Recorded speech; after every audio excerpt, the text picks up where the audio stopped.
Hello, and welcome to Mental Health Matters. I'm your host, Liz Lang. Each week on this podcast, we will break down various aspects of mental health. We are so excited you're here and hope you enjoy this week's episode.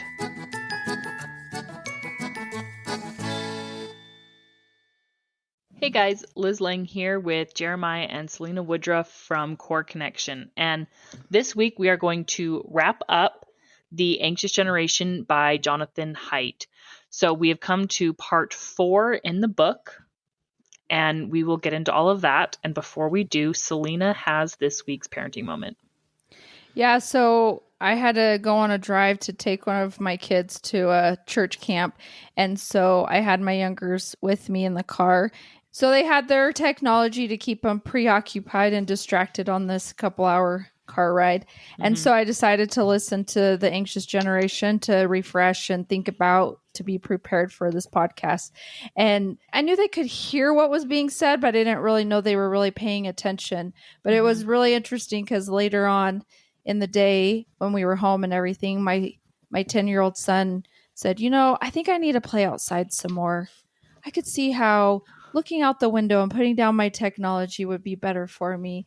And so just some of the things that he heard in that short time really impacted him and helped him to understand how maybe his technology use could be affecting him.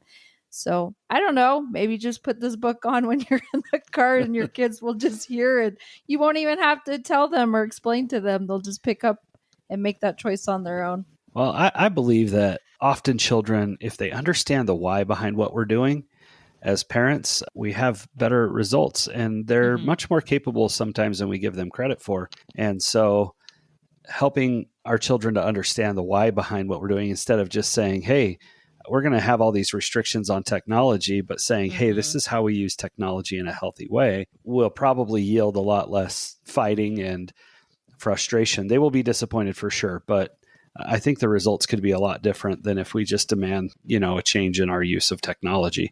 And I also think that kids sometimes understand more than we give them credit for. And I think sometimes they accept it better when it comes from somebody that is not their parent. I don't know why that paradigm exists, but it does. And sometimes it can be really frustrating. But I even remember experiencing it too growing up. When my mom or dad told me something, I would just roll my eyes and be like, yeah, okay, whatever. That's just mom being mom. But when somebody else told me, I'd be like, oh, yeah, you're totally right. And so sometimes I think hearing it from an outside source can be helpful. But I love that. I love that your 10-year-old son was like, I need to go play outside more. I'd be like, heck yeah. All right, I'm doing it right. That's a major parenting win. For sure. It did open up for some pretty good conversations about, like Jeremiah said, the whys and understanding how our brains work and what's happening with technology use. So it opened up to some good conversations with him, and I appreciated that he was being open and willing to learn. Yeah, and I also don't think there's anything wrong with having a way to entertain yourself on a 2-hour car ride. That's a long car ride. And, I had to do things. I mean, growing up, I fought with my siblings, or I read a book, or I drew, or I did something. Like, kids are going to find some way to entertain themselves. And if they want to use technology devices, I'm not going to come at any parents for making that choice, because car rides are hard. Well, hey, I turned on my technology because I didn't want to be bored when I was driving. So why wouldn't they? Right. Yeah. And that's one of the things that we've talked about a lot, is technology isn't a bad thing. It's just we use it in unhealthy ways. Okay, so part 4 is titled Collective Action for Healthier Childhood. And he calls for a collective response in 4 different areas. And these all sound really, really nice.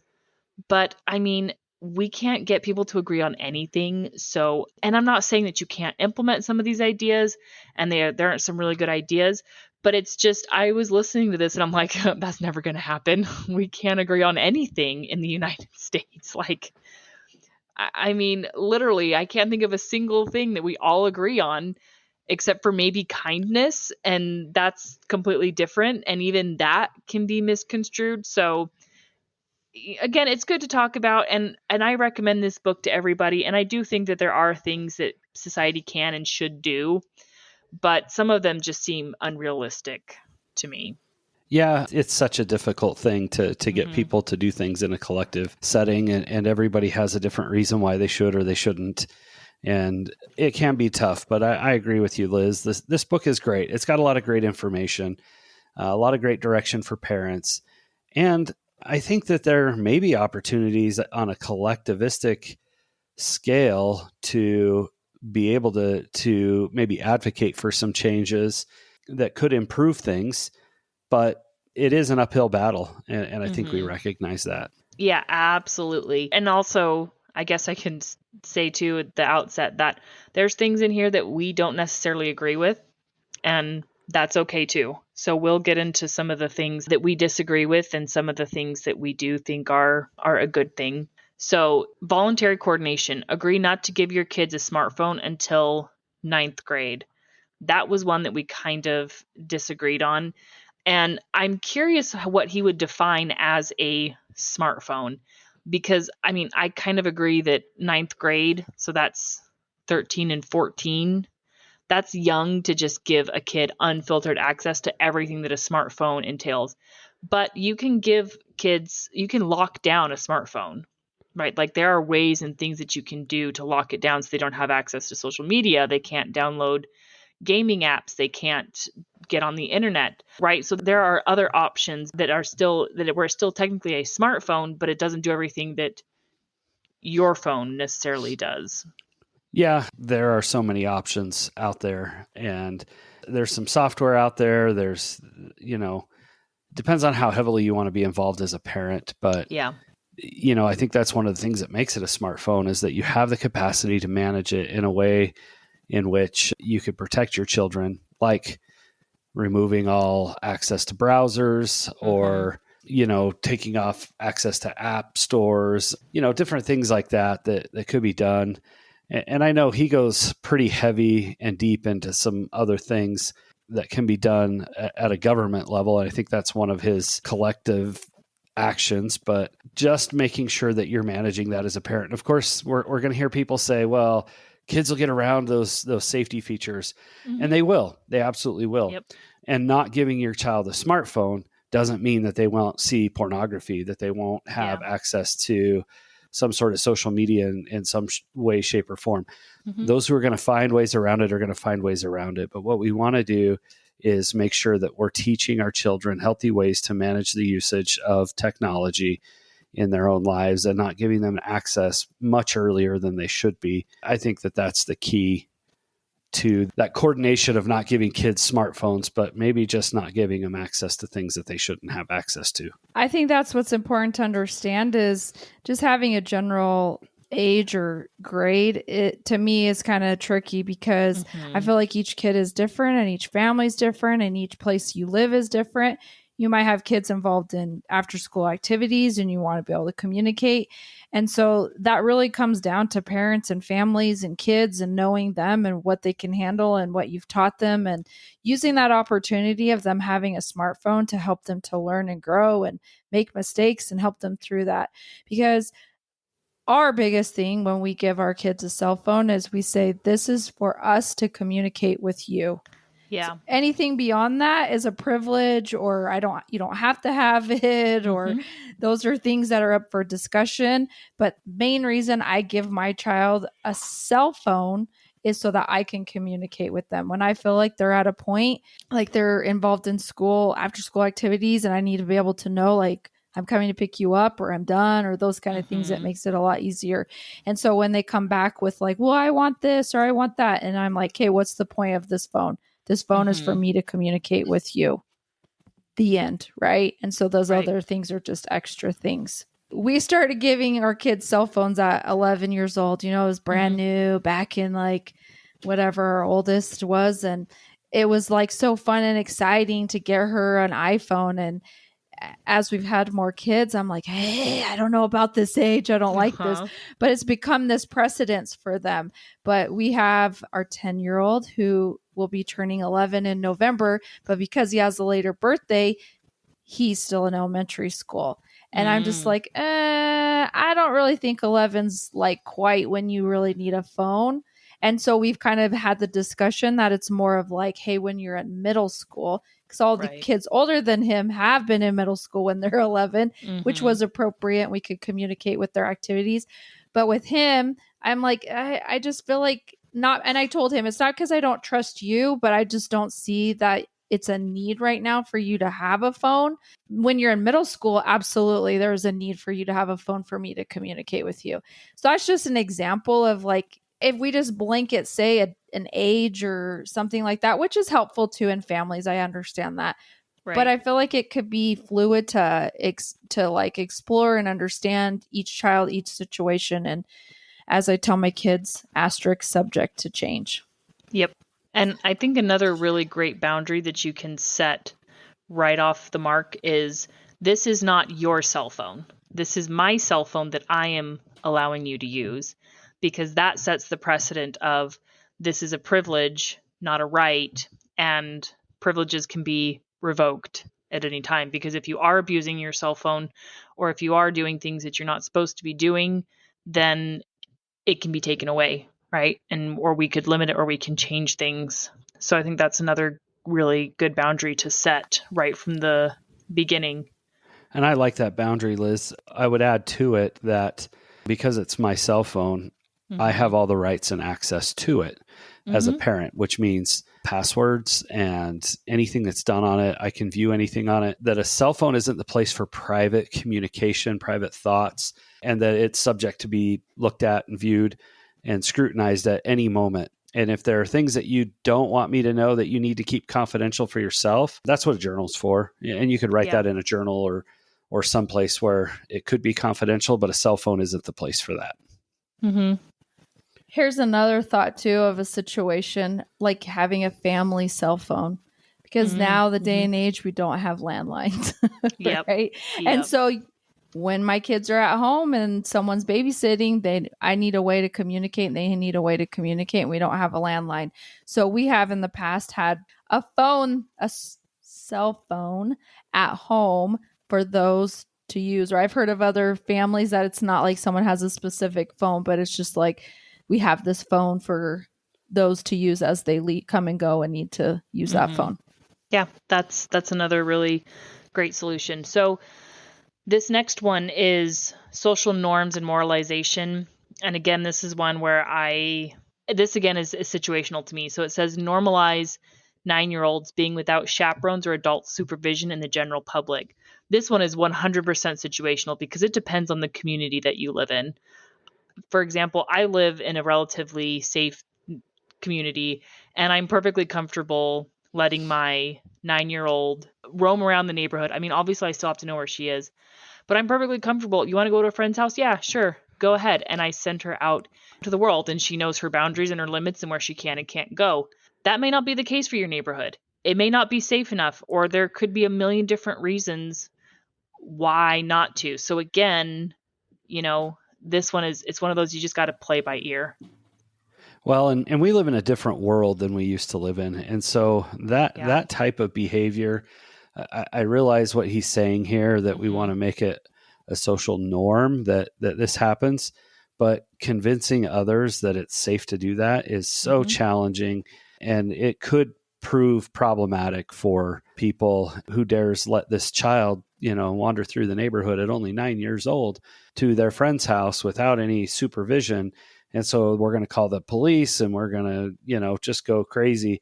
So to change the mindset could be quite challenging for that. But again, I think there's ways around that, and there's opportunities to find ways to allow your child to be without a chaperone or adult supervision in settings where it's safe and appropriate.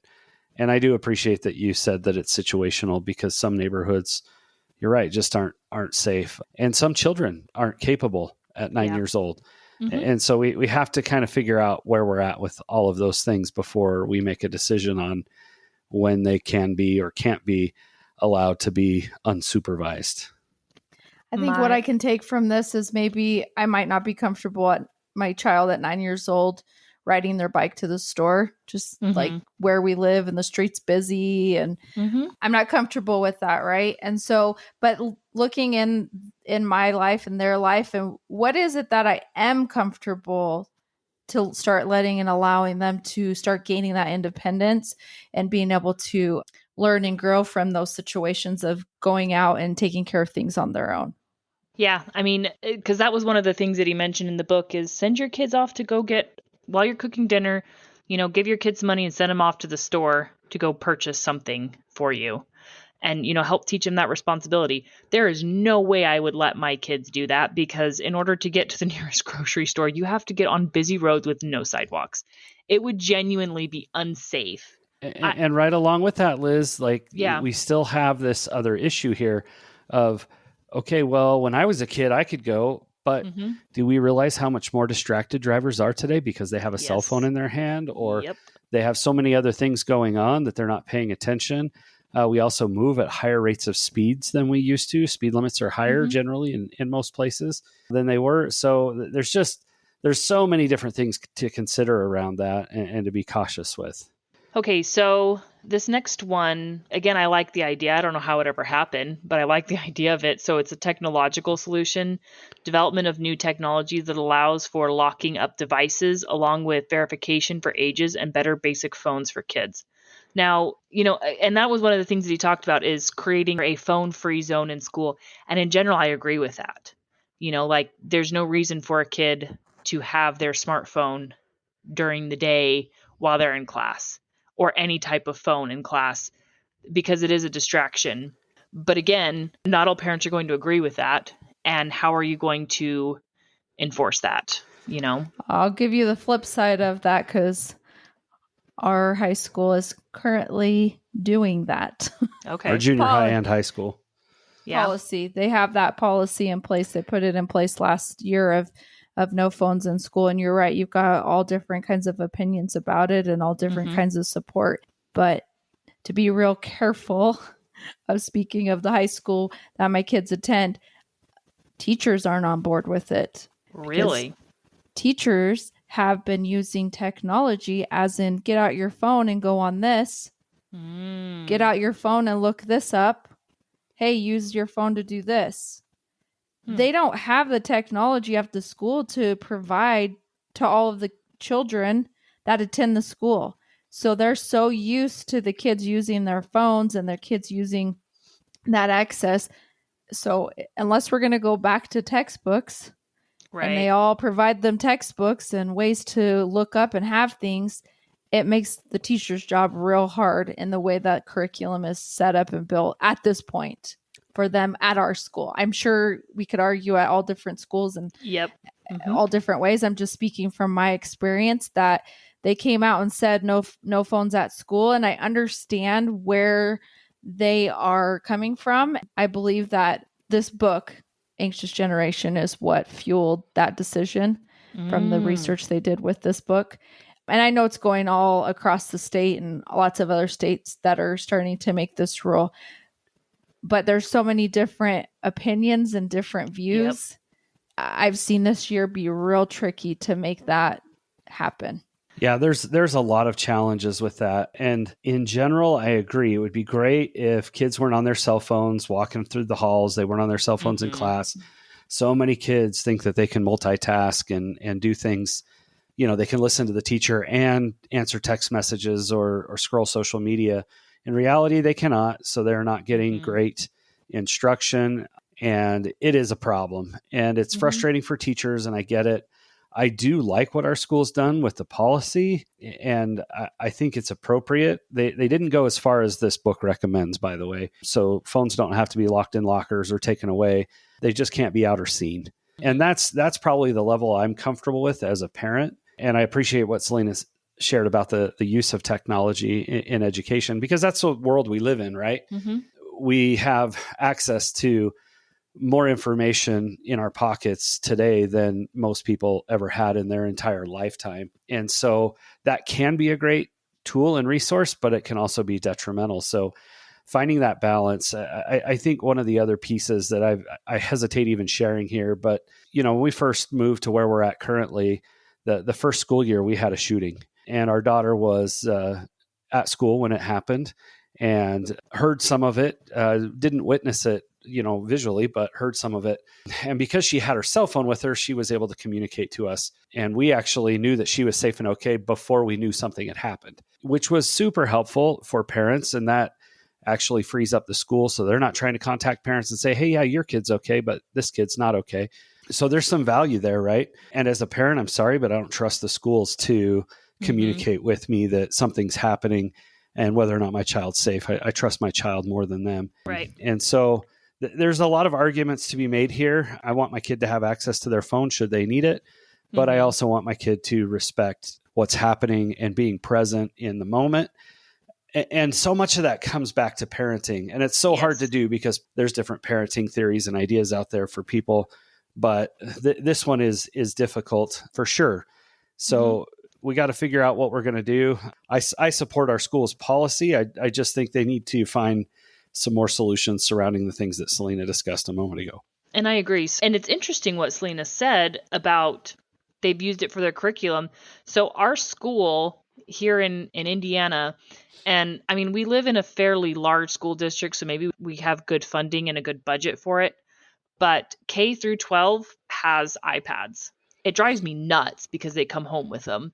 Every kid is assigned an iPad, and that is their iPad K through 12th grade. I mean, obviously, it doesn't come home to school with them over the summer. And part of it, too, is because there's a snow day, they change it to an e-learning day. And so that's part of why they send the iPads home to school. But I am sure that they do that. I mean, in fact, I know that they use these iPads for research and as part of the curriculum. And that is honestly a really great solution for schools. If you are using the internet and you're using research as part of your curriculum, then yeah, I can totally see your kid needing to have either a Chromebook or an iPad or some sort of device that they can, utilize those resources available to them. Yeah, I get where you're going with that, Liz, and it probably would be nice, but there's another side that could be argued with that as well. That means we have to trust that the school is going to lock down that technology the way I would as a parent, and that they have the capacity to do that, and that they're actually doing it and monitoring it, which is so difficult when we're talking about the thousands and thousands and thousands of devices that are required in a situation like that. So I struggle with that one. I love the use of the technology, but I also see a lot of potential problems with it.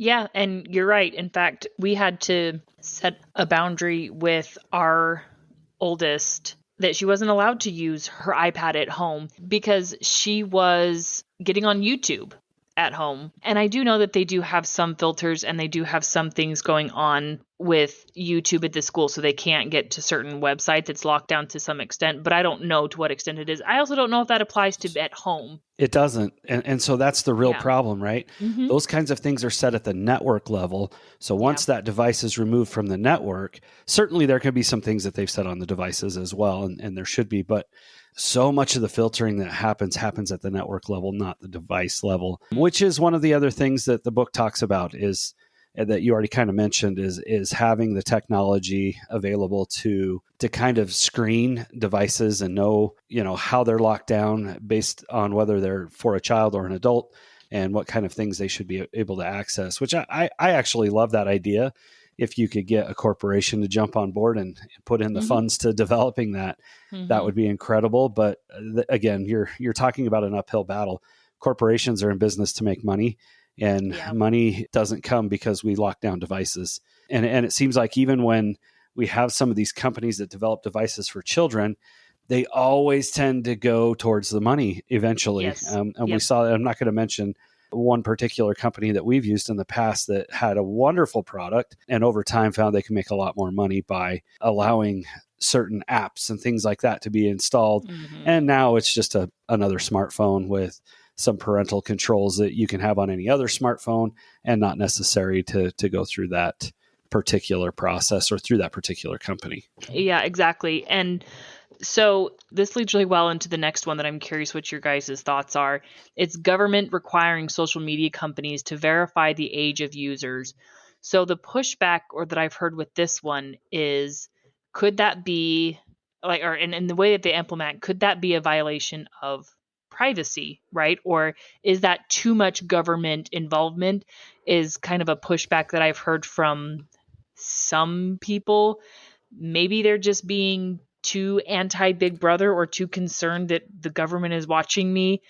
But I mean, honestly, if you have a smartphone, I mean, I'm not saying that the government is watching you, but I mean, if you have a smartphone, nothing you're doing is private on it. That's just the reality. Yeah, I would argue that one a little bit. I could see the concern there for privacy, but if we look at these social media companies that are just massive, the amount of money that they're bringing in, you would think that they should have the capacity to spend the money to develop the technology necessary for, a better age verification system other than just asking so we can lie. And I don't know what that looks like. It's got to be something parents set up that says, hey, this phone has, is for a child, and therefore it shouldn't be able to receive information from social media companies or whatever. If they could figure that out, I think it'd be fantastic. I know it's possible. It's just, what's the cost look like? And are they going to be willing to do it? And, the real problem here, if we're worried about privacy, well, once we sign up, we let these kids sign up for a social media account, their privacy is gone. And it's because they don't understand the value of managing their own privacy at that stage. That's one of the reasons why we don't let them have social media when they're kids, right? Is because they don't recognize that, hey, once I put this out there, it's always there. They don't understand that when I'm 18 or 19 years old and looking for a job and I apply for a job, that company might look at my social media accounts and see what kinds of things I've posted and said and done. And that could actually hinder me from being able to get a job. I've hired lots and lots of people throughout my life. And yes, I look them up on social media to see if there's anything that's a red flag for me before I make that hire. I just have to. So helping them understand that is important. But that privacy piece, I get it, but I think it might be a little bit misdirected. Don't worry. The 10-year-old I mentioned earlier, that's another thing, because he has a business that he's going to be running when he's older. He's already started it, but part of it has tech, and he is committed to making sure that you are 13 or older. He will not fall for that, he said. He's awesome. I love that. So the future is bright. You can go to his company. I love that. He'll have the safeguards for you. That is amazing. Good for him. This kid sounds like he's going places. And two, if people who are worried about that being an invasion of your privacy, well, if you're on social media, you don't have privacy either. I mean, that's the reality. There's nothing private about social media. Even if you set your account to private, it is still not private. I kid you not. If I want to share something with somebody and they say, oh, this isn't allowed because it's a private account, I either screenshot it or I go into the image and I download the image and I save the image to my phone. There's so many workarounds with that. So, I mean, social media, there's nothing private about social media. The only way to be private on social media is to not have social media. Okay. So the last few chapters in this book are basically just recommendations. And he goes into each specific. So government, what tech companies can do, what schools can do, and what parents can do. And I just wanted to briefly mention some of the ones that I found most interesting. So one of them is better recess. And that is one I can 100% get on board. It drives me absolutely nuts that we cut back on kids' recess in school. That is the dumbest, maybe not the dumbest thing, but one of the dumbest things I think has happened in our school system, because kids need recess. It is so good for them to get outside, run around, and burn off energy, especially when they are sitting in a classroom and expected to sit and pay attention for 6 hours a day. That is so unrealistic. I mean, it just really is. What happens? What's going on with that? We don't let kids play at recess. We don't let them run around and use energy. And then we have behavioral issues in the classroom. And the teacher's saying, hey, they need to be on Ritalin because they have ADHD, when they don't. They just need to play. They need to use energy. They need to go outside and run. Man, I think you've got to be an idiot if you think that all of your child's learning is going to happen in the classroom. So much of it happens at recess. So much of it happens in their interaction with peers. when it's uninterfered by Yeah. adults, just letting them go have fun and play and do those things. And he talks a ton about that in this book, which I recommend you listen to that portion of it and understand the importance of children being able to play and setting their own rules and guidelines and even enforcing those rules and what that looks like without parents or adults being there to interfere with what they're doing. Mm-hmm. I'm a big believer in recess or play, and I believe that kids can learn a lot and learn not what's like scheduled curriculum, all that, but they can learn so much at recess, free time play. I'm a big believer that my kids can learn something when they go to Costco. Mm-hmm. Just living everyday normal life and being involved as a family and doing these things, you're going to learn. Yeah. Yep. And thankfully, I've known a lot of teachers over the years who come up with really creative solutions to kind of get past this lack of recess, where they will have kids regularly just get up and move around the classroom, right? And they've found some more flexibility, and that's It's not fantastic. the same, though. I promise You're right. it's not. You're It right. might help the teacher a little bit, but it doesn't Yeah. provide the same results that actual recess provides. I could think back when I was a kid, man, recess was such a big part of school. Oh, yeah. You know, Yeah. recess before school started, you go in the Mhm. classroom for a little bit, you go to recess, you go back to the classroom, you go to lunch and then recess, and then you go to the classroom, then you go to recess, and you go back to the classroom to finish up your day. And now they're lucky if they get a 30-minute break outside of lunch. And lunch is so structured at school now. It's absolutely insane. Yeah. And I think so at our school, in our elementary school, it's a 20-minute recess. That is it for the entire day. They get 30 minutes for lunch, and then they get a 20-minute recess, and that's it. And Yep. I'm just like, that is ridiculous. How can you expect these kids to have a productive school day when they are cooped up in a classroom inside? And I get, obviously, there's weather too, and that creates a problem. But I mean, honestly, when you do indoor recess is fantastic too, because you're letting them run around in a gym. They're still getting out energy, Yep. and they're still socializing and interacting with kids.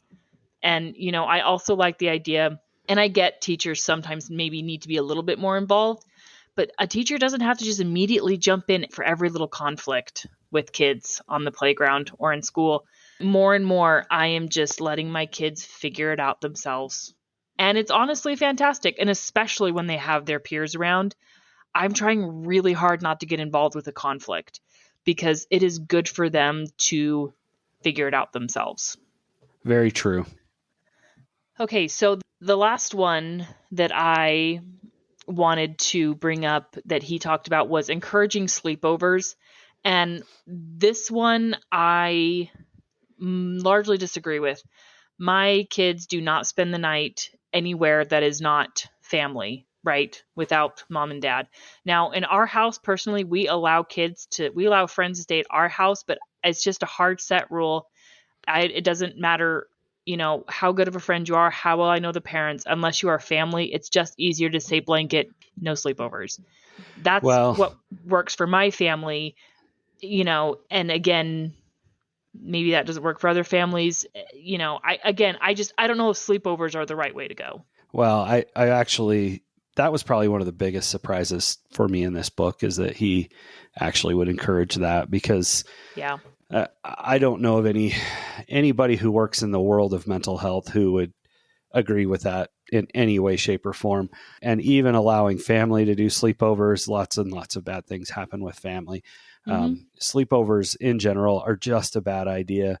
We don't know. You send your kid and you might be like, yeah, I really know this family. We've known them for years and we're going to let them sleep over. But we didn't know that uncle stopped by and is staying the night, who's from another state, and, whatever, or some other kid that stays the night there that, has been involved in some things that maybe have created some struggles in their behavior. Same thing with having kids stay at your house. You're not going to be there all night long to listen to them. Right. And for some reason, after we get past about that 11 o'clock hour, things just go haywire and the worst things tend to come out. And so I think it's a great rule to have. No sleepovers, the end, period. There's just no need for it. We could do late nights where maybe we want to watch a movie or play games or whatever. Sure, that's totally cool.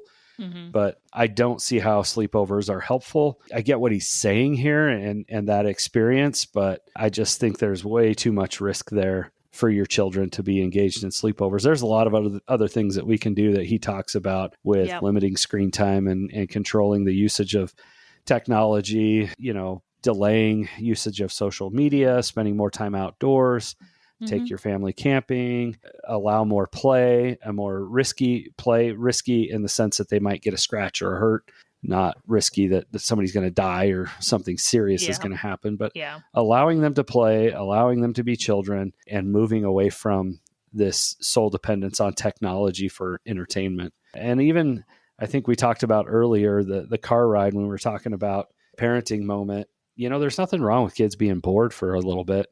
When they're bored, they start to use their imagination. And so I don't know that they have to have technology.